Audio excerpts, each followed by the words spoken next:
সুপ্রভাত বন্ধুরা, কেমন আছো তোমরা সবাই? আশা করছি তোমরা সকলে খুব ভালো আছো। আমিও বেশ ভালো আছি। সকালবেলা হাঁটতে বেরিয়েছি। হাঁটতে হাঁটতে বাড়ি ফেরার পথে শিব মন্দির আর রাধা গোবিন্দের মন্দিরটা দেখলাম, তোমাদের সাথেও একটু শেয়ার করলাম। ভোরবেলা না এই সময়টা বেশ ভালো লাগে, মন্দিরের সামনে দিয়ে যখন যাই তো মনটা খুব শান্ত লাগে, জানো তো। এই ছোট ছোট মুহূর্তগুলো না দিনটাকে খুব ভালো করে দেয়, জানো। আলু দিয়ে, ডাটা দিয়ে, পটল দিয়ে ঝোল, মাছ, আর এটা হবে সোয়াবিনের জন্য আলু কেটে রেখেছি। টমেটোগুলো 1 কেজি নিয়ে এসেছি, তো গরমে কিরম একটা হয়ে যাচ্ছে।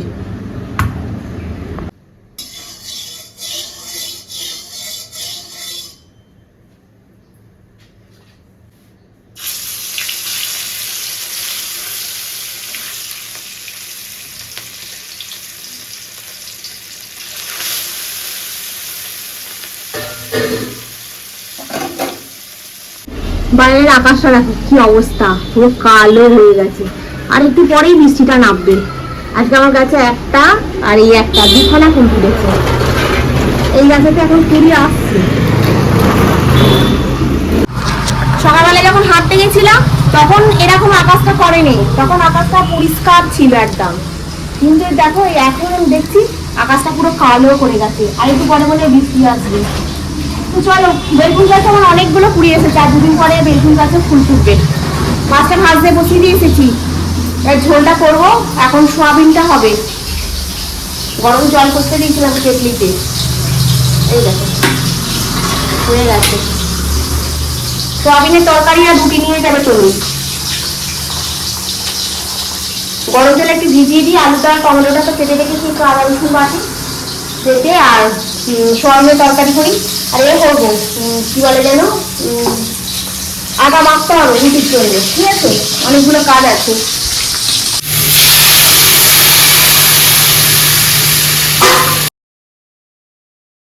আজকে রান্নায় একদম সিম্পল মেনু। ভাতের সাথে হচ্ছে ডাঁটা দিয়ে, আলু দিয়ে, পটল দিয়ে, মাছ দিয়ে ঝোল। আর তনু টিফিনে নিয়ে যাবে সোয়াবিন দিয়ে আলু দিয়ে তরকারি, আর তার সাথে হচ্ছে রুটি। এরকম সিম্পল খাবারই ভালো, কি বলো? এত গরমেতে মানে খুব হেজাহুজি না খাওয়াই ভালো। মানে এই সিম্পল খাওয়াতেই দেখবে একটা আলাদাই তৃপ্তি থাকে, আর ঘরের স্বাদ তো থাকেই। আজকে একটু আটা মাখতে হবে, ফ্রিজেতে আটা মাখা নেই, কিন্তু আটাটা একটু কম করে মাখবো, জানো। বেশি করে আটা মেখে না ফ্রিজে রেখে দিলে সেই আটা দিয়ে রুটি খেতে খুব একটা ভালো লাগছে না। তাই ভাবলাম যতটা দরকার হবে ঠিক ততটাই মাখবো। কি বলতো, আটা যদি বেশি দিন মানে ফ্রিজে মেখে রেখে দেওয়া যায় না, সেই আটার স্বাদটাও যেমন কমে যায়। এখন গরম পড়ছে তো একটা হালকা টক ভাবও হয়ে যেতে পারে, গন্ধ হয়ে যেতে পারে। আর এমনিতেও আটার যে পুষ্টিগুণ থাকে সেটাও কমে যায়, হজমের সমস্যাও হতে পারে। সেই জন্য এবার থেকে ঠিক করে নিয়েছি অল্প করে আটা মাখবো, যেটুকুনি দরকার হয়। আর এখন একটু লেবুর রস বানিয়ে নিয়েছি। তনু তোমার খেতে বসে গেছে, ওর টেবিলের সামনে রেখে দিয়ে আসি, নাহলে আবার ভুলে যাবে। আর এই একটা করে লেবুর রস এখন ওকে প্রতিদিন একটু করে দেওয়ার চেষ্টা করি, জানো তো। লেবুর রসটা মানে এই গরমকালের জন্য খুব ভালো।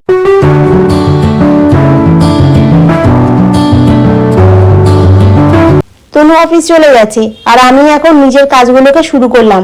বিছানাটাকে ঝেড়ে পরিষ্কার করে নিচ্ছি, এরপর ড্রেসিং টেবিলটাকে মুছে পরিষ্কার করে নিয়ে ঘর দালানটা ঝাঁট দেওয়া হয়ে গেছে, খালি মুছে নিয়ে তোমার চান করতে যাব। চান করেই পুজো করব। আজ তো তোমার বৃহস্পতিবার না।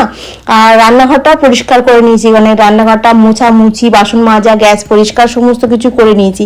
আজকে তো বৃহস্পতিবারের পুজোতে কি বলতো, ঠাকুরের কাছে সিংহাসনটা পরিষ্কার করতে হবে, ঠাকুরগুলোকে নাবিয়ে সব ঠাকুরগুলোকে স্নান করাতে হবে, ঠাকুরের বাসনগুলোকে পীতাম্বর পাউডার দিয়ে মাজতে হবে। আজকে অনেকগুলো কাজ থাকে, সেই জন্য মানে বৃহস্পতিবারে আদার্স কোনো কাজ রাখি না। ও আবার একবার দিন কাচতেও হবে, ভিজিয়ে রেখেছি ওই বাসি জামা কাপড় আর তনুর অফিসের জামা, ব্যাস।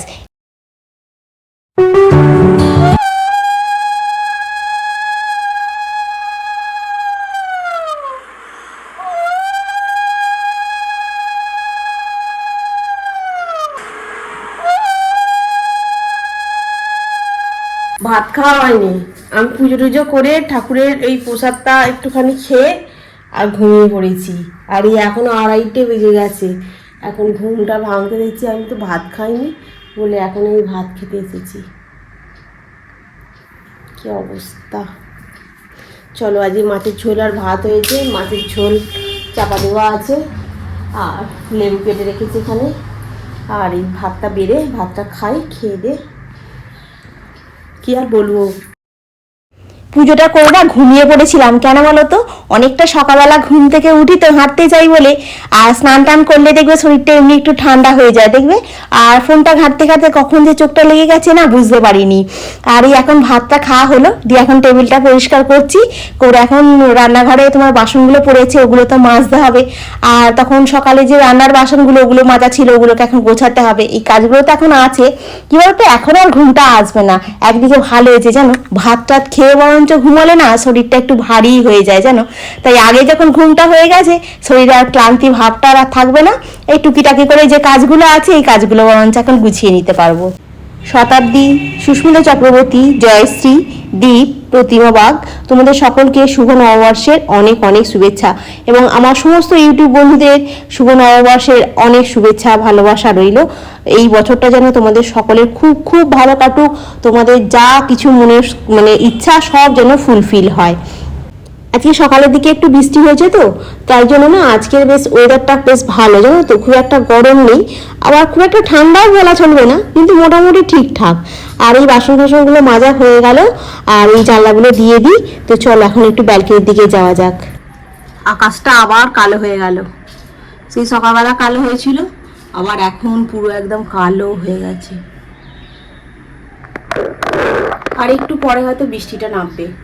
সেই কোন সকালবেলা জামা কাপড় কেচেছিলাম, এতক্ষণে হয়তো শুকনো হয়ে যেত। বালতি শুদ্ধ নিয়ে সেখানে বসিয়ে রেখেছি, মনে নেই। এই এখন ভাত খেয়ে তারপরে ব্যালকনির কাছে এসেছি, দেখি জামা কাপড় শুকনো করতে দেওয়া হয়নি। এখন এইখানে দিলাম, খুব বেশি ছিল না, অল্পই ছিল, কিছুটা স্ট্যান্ডে দিয়ে দিলাম আর কিছুটা এই দড়িতে দিয়ে দিলাম। আজকে এখন ভাবছিলাম গাছে একটু জল দেবো, তারপরে ভাবছি না, যদি বৃষ্টিটা আসে তাহলে গাছের জল এমনিই হয়ে যাবে, জল দেওয়ার দরকার হবে না। তো চলো, বাসন টাসন মাজা হলো, তোমার টেবিল সব পরিষ্কার হলো, কত দেরি হয়ে গেল। যাই হোক, এখন তো আর শুলাম না, এবার আজকে না একটু সকাল সকাল শুয়ে পড়তে পারবো। এখন বসে বসে একটু এডিট করে নেবো। তো আমি জুতোটাও কেচেছি আজকে, ও একটা আজকে বুট পরে যায়নি, একটা ওই গোলাপি রঙের যে প্লাস্টিকের এটা পরি, ওটা পড়ে গেছে। দাঁড়া, এটা সরিয়ে এটা রাখি, কারণ বৃষ্টিতে এলে না জুতোটা হাফ শুকনো হয়ে গেছে। আর কারণ জুতোটা দিয়ে গেছি এইখানটাতে, কিন্তু এটা দিইনি, জামা কাপড়গুলো শুকনো করতে দিইনি। তো কি বলছিলাম যেন, ভুলে গেছি।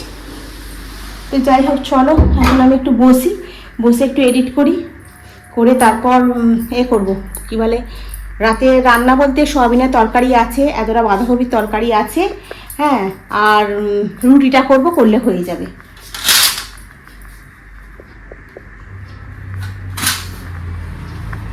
সব হয়ে গেছে, এক বোতল জল ভরে নিয়েছি, ওখানে জল ভরে রেখেছি। আর আমি এখন একটু বসে বসে এডিট করে নিয়ে তারপরে, এখন তো সবে মাত্র 4:40 বাজে, তোমার আর একটু পরে ওই 5:30 নাগাদ করে সন্ধ্যেটা দেবো, দিয়ে তারপরে একবার দুটো রুটি বানিয়ে নেবো, ব্যাস হয়ে যাবে। এখন সন্ধ্যায় 1 কাপ ব্ল্যাক কফি করে নিচ্ছি, তার সাথে বিস্কুট। দিনভর না কাজের পরে এই সময়টা নিজের জন্য একটু রাখি, একটু কফিটা খেতে খেতে ফোনটাকে দেখবো। কি বলতো, রাতের দিকে খালি 4টে রুটি হবে, সকালের তরকারি আছে, সেটা দিয়েই হয়ে যাবে। সকাল থেকে রাত পর্যন্ত সংসারের সব কাজ, লক্ষ্মীবারের পুজো, অফিসের রান্না সব এক হাতে সামলাই। কিন্তু কি বলতো, এটা আমার খুব ভালো লাগে করতে, নিজের হাতে সব কিছু করতে পারলে না মনটা খুব শান্তি লাগে। আর এখন ওই 4টে রুটি করে নিয়ে তরকারিগুলোকে একটু গরম করে নেবো।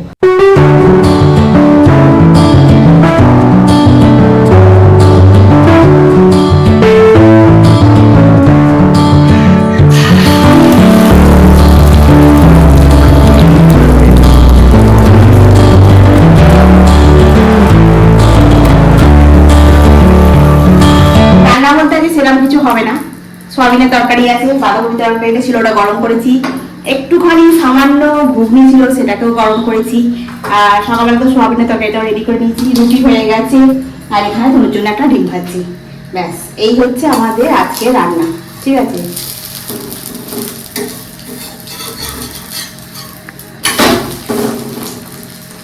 চলো, তোমরা ডিম দেখে নিয়ে গেছে, আমি এই জন্য গরম গরম ডিমটাকে ভেজে দিলাম, শশাটাকে কাটি কেটে, আর বাসন বলতে এই কয়েকটা বাসন পড়লো, একেবারে ওই খাওয়া হয়ে যাবে, তারপরে তোমার বাসনগুলোকে গোছাবো। তো তুমি আসলে খেতে দিয়ে তারপরে এদিকে কাজগুলো করবো। সোয়াবিনের তরকারি, শসা, ডিম ভাজা, রুটি, এটা হচ্ছে তনুর। বাঁধাকপির তরকারি, একটু ঘুগনি, রুটি আর শসা হচ্ছে, এটা হচ্ছে আমার। তাহলে আমাদের দুজনের ডিনার রাত্রিরে আজকে রেডি হয়ে গেল। খাওয়া দাওয়াটা কমপ্লিট হয়ে গেছে। তনু ঘাটটাতে বসে বসে পড়ছি আর আমি এখানে বসে বসে এডিট করছিলাম। একটা ধূপ জ্বালিয়ে দিয়েছি, নাহলে বারান্দাতে না বসা যায় না, পাখাটা বন্ধ করা তো। কথা বললে ভয়েস ওভার করলে না, পাখা চালালে তোমার সাউন্ড আসে, ওই জন্য সাউন্ডের জন্য আমি কি করেছি, পাখাটা অফ করে রেখে দিয়ে গরমেতে মশা কামড়াবে। আমার গরম সহ্য হয় কিন্তু মশা কামড়ানোটা সহ্য হয় না। সে সমানে গুনগুন গুনগুন করে গান গেয়েই যাবে, তুমি যদি নাও চাও সে গান তোমাকে শুনিয়েই যাবে, জানো তো। আর তোমাকে ওই হাততালি দিতেই হবে, মানে মশাটাকে মারতে হবে, বুঝলে। ওই জন্য আমি একটা ধূপ জ্বালিয়ে বসে বসে করছি। আর ভিডিওটা এন্ড করা হয়নি। আর পম্পা বোস, তোমাকেও শুভ নববর্ষের অনেক অনেক শুভেচ্ছা রইল। আর তুমি বলছিলে আমাকে থাইরয়েড টেস্ট করাতে। থাইরয়েড আমার এর আগে একবার ধরা পড়েছিল 2012-13 সালে।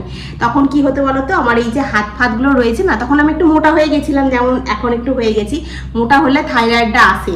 আর তখন না এই যে হাতগুলো দেখছো, এই হাতগুলো তখন আমার এই এই জায়গাগুলোতে এরম টিপে আর ছেড়ে দিলে এরমটা দেবে যেত জায়গাটা, বুঝতে পেরেছো তো। যেমন এখন দেখো টিপে ছেড়ে দিচ্ছে, দাবছে না। মানে যে কোনো জায়গায় টিপে ছেড়ে দিলে আগে এই যে গর্ত মতো হয়ে যেত, এই জায়গাগুলো না এরকম টিপে ছেড়ে দিলে গর্ত হয়ে যেত। মানে যে কোনো হাত পা সব জায়গায় এরকম টিপে ধরে থাকলে ছেড়ে দিলে সেই জায়গাটা এরকম গর্ত হয়ে যেত, সেটা আর এখন হচ্ছে না। তার মানে আমার শরীরে এখন থাইরয়েড নেই। আমি ওয়েটটাকে কমাবো ভাবছি, কিন্তু আমি সকালবেলা হাঁটতেও যাচ্ছি, এসে এক্সারসাইজও করছি, কিন্তু আমার ওয়েটটা কমছে না নিজের দোষে। কেন বলো তো, আমি তো খেয়ে নিচ্ছি মিষ্টি, ওই জন্য। কালকে কতটা বিরিয়ানি জানো তো, খেতে পাচ্ছি না, মানে পেটটা ফুল, এতটা রয়ে যাবে, কিন্তু বসে বসে গল্প করতে করতে সেটাকে পেটের ভেতরে চালান করে দিলাম। তাহলে আমি মোটা হবো না, তার কে হবে বলো তো। আর এই তো এখন তো আবার, আগে তবু একটু যেতাম মানে কাজ করতে, ছুটি ছুটি করে ট্রেন ধরতাম, এই করতাম। এখন তো সেসব বন্ধ, এখন তো খালি খাও আর ঘুমাও। আর সংসারের কাজ বলতে কি বলো, এই ঘর দালান ঝাড় দাও, মোছো, বাসন মাজো, আর একটু ভিডিও এডিট করো, আর এই কাজ। আর আমার কাছে এই কাজগুলো কোনো ব্যাপারই না, বুঝলে তো। আর তারপরে ঘুমানো মানে কি করব, বসে বসে হাবি জাবি চিন্তা করবো, তার থেকে মনে হচ্ছে একটু ঘুমিয়ে পড়ি, ওই জন্য ঘুমিয়ে পড়ি। এবার দুটোর সময় ধরো খেয়ে দিয়ে উঠলাম, 2:30-3টার সময় বাসন মেজে পরিষ্কার করে নিলাম, নিয়ে জামা কাপড়গুলো তো এখানে শুকনো হচ্ছে, বিকালবেলা তুলবো, তাহলে একটুখানি শুয়ে শুয়ে ফোনটা দেখতে দেখতে চোখটা লেগে গেল, ব্যাস ঘুমোচ্ছি তো ঘুমোচ্ছি, ব্যাস হয়ে গেল। আর ভাত খেয়ে উঠে ঘুমোলে ভাত ঘুম হচ্ছে, ওই জন্য শরীরটা একদম জলে একদম থুস করে যাচ্ছে, মুটকো হয়ে যাচ্ছি আমি, বুঝলে। এইসব হচ্ছে ব্যাপার। তখন তো দুপুরবেলা ঘুমাতাম না, ছোটো ছোটো ট্রেন ধরতাম, সিঁড়ি দিয়ে উঠতাম। আর সাঁতরাগাছির কত সিঁড়ি বলো তো, 80খানা সিঁড়ি, সেই সিঁড়ি দিয়ে ওঠা নামা সব কিছু করতাম না, তখন একটা আলাদাই ছিল। ওই জন্য শরীরটা একটা ফিটনেস ছিল ব্যাপারটা। এখন আমি ফিট আছি, কিন্তু নেই, মানে মুটকু হয়ে যাচ্ছি। ওই জন্য সকালবেলার দিকে হাঁটতে যাচ্ছি, হাঁটতে গিয়ে আমার অম্বলটা ভালো হয়েছে। নাহলে চা খাচ্ছিলাম খালি গ্যাস হয়ে যাচ্ছিলো, অম্বল হয়ে যাচ্ছে, নাহলে চোঙা ডেগুট মারছিল, ওইটা আর হচ্ছে না এখন। ওই জন্য সকালবেলার দিকে হাঁটতে যাচ্ছি। তো দেখি কালকে বুলুর মেয়েকে আবার ওই কলকাতার কলেজে নিয়ে যাওয়ার কথা আছে। ও কালকে কি বলছিল জানো তো, ওই স্কলারশিপের কি ওদের পরীক্ষা হবে, বুলু একা নিয়ে যেতে পারে না। এবার আমি বলেছিলাম যদি আমার শরীরটা ভালো না থাকে, ভালো মানে ভালো থাকলে আমি যাবো, ভালো না থাকলে আমি যাবো না। তো উপস্থিত এখনো পর্যন্ত আমার শরীরটা ভালো আছে, তো সেই জন্য আমি যাব। আর যদি দেখি শরীরটা ভালো নেই কালকে, তাহলে আর যাবো না, এইরকম ব্যাপার হয়েছে। তো যাই হোক, তো চলো বন্ধুরা, আজকে তোমাদের সঙ্গে সারাটা দিন কাটিয়ে ফেললাম, একটা একটা করে দিন কেটেই যাচ্ছে। আমার একটা মাথার উপরে ছাদে রুইস পূর্ণই হচ্ছে না, কত চেষ্টা করছি, কি করে হবে বলো না। কপালটা সাথ দিচ্ছেই না, কি পাথর চাপা কপাল বলো দেখি। এই পাথর চাপা কপালটাকে এরকম খুবলে দেখতে ইচ্ছা করে আমার এক এক সময়, যে কেন এইরকম, এত মানুষ এত চেষ্টা করছে, সবাই সাকসেস হচ্ছে, আমার কর্মফলটা ভালো নয়, যার জন্য এইরকম, বুঝেছো। কর্মফল ভালো করতে হবে, তার ভোগান্তি তোমাকে নিজেকেই ভুগতে হবে। আমি ভুগছি, নিশ্চয়ই কিছু খারাপ করেছি, সেটা হয়তো তোমাদেরকে বলছি না। তো চলো বন্ধুরা, আজকে আমি এখানে রাখি। কালকে আমরা বলছি, দেখো কালকে আবার তোমাদের সঙ্গে দেখা হবে। তোমরা খুব ভালো থেকো, সুস্থ থেকো, খুব সাবধানে থেকো। Good night. টাটা। এখন এই চশমাটা পরলে তোমার এই মোবাইলে তোমরা যে এগুলো করো না, ওগুলো ভালো পরিষ্কার মতো দেখতে পাই। আর এই লাইটগুলো খুব কম লাইট, তো কম লাইটটা খুব একটা ভালো দেখতে পাই না, কারণ লাইটগুলো কিরকম মিন মিন করে জ্বলছে, দেখছো তো কেমন অন্ধকার অন্ধকার ব্যাপার হয়ে আছে। তো চলো এখন রাখি, হ্যাঁ টাটা, কালকে আবার দেখা হবে তোমাদের সঙ্গে। আমার তোমাদের সঙ্গে কথা বলতে খুব ভালো লাগে, আর আমি একবার বক বক শুরু করলে আমার বক বক থামবে না, জানো তো, খুব বাজে সমস্যা আমার।